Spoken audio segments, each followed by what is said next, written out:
જય શ્રી કૃષ્ણ. અત્યારે જ મેં યુટ્યુબમાં લોંગ વિડીયો જોયો, જે ચેનલનું નામ છે વિજય જોતવા જોરનાલ. એમાં દાદીમાં છે, 103 વર્ષના દાદીમાં છે, અને એ દાદીમાની મુલાકાતે એ ભાઈ ગયા છે. અને દાદીમાને બહુ સરસ સરસ જૂના જમાનાની વાતો કરે છે, પ્રશ્નો પૂછે, અને દાદીમાં છે એ મસ્ત જવાબ આપે છે. અને ખરેખર હવે આવા વૃદ્ધો આપણને ઓછા જોવા મળે છે. અમારે પણ એક દાદીમાં છે, અમે તમને આંટો જઈશું ત્યારે દેખાડશું, એમની હારે મુલાકાત કરાવશું. એમનો પહેરવેશ જીમી કાપડું અને ઓઢવાનું, કાનમાં પહેરવાની મોટી પોખાઈયું,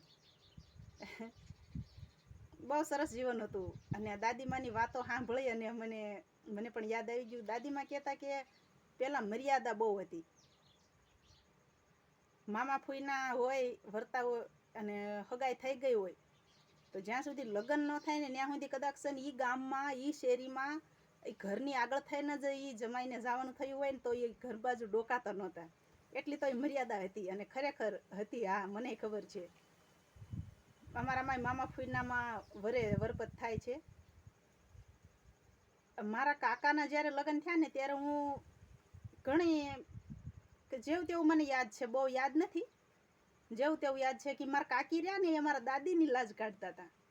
હા, અને પેલા કામ બહુ કરવાનું હતું મહિલાઓ બાયુને. અત્યારે તો બધા 6 વાગ્યા પછી જાગે.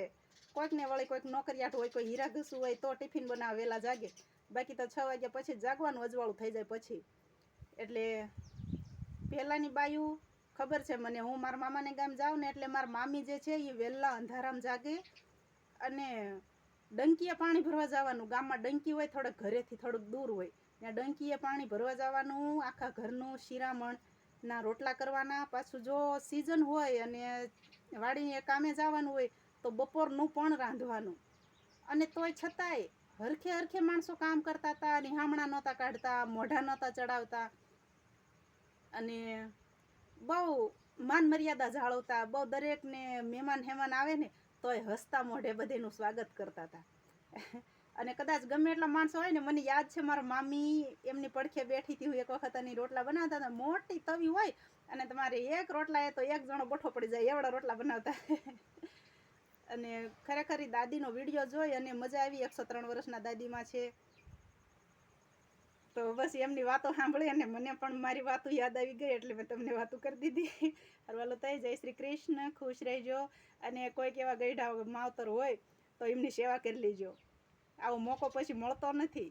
અમારા દાદાગઢમાં અહીંયા અમારા સાસરિયામાં હતા, એમને ભગવાનને વાલા થઈ ગયા છે હવે, અને પિયરમાંય નથી. એમાં મારા પપ્પાને તો મેં જોયા પણ નથી.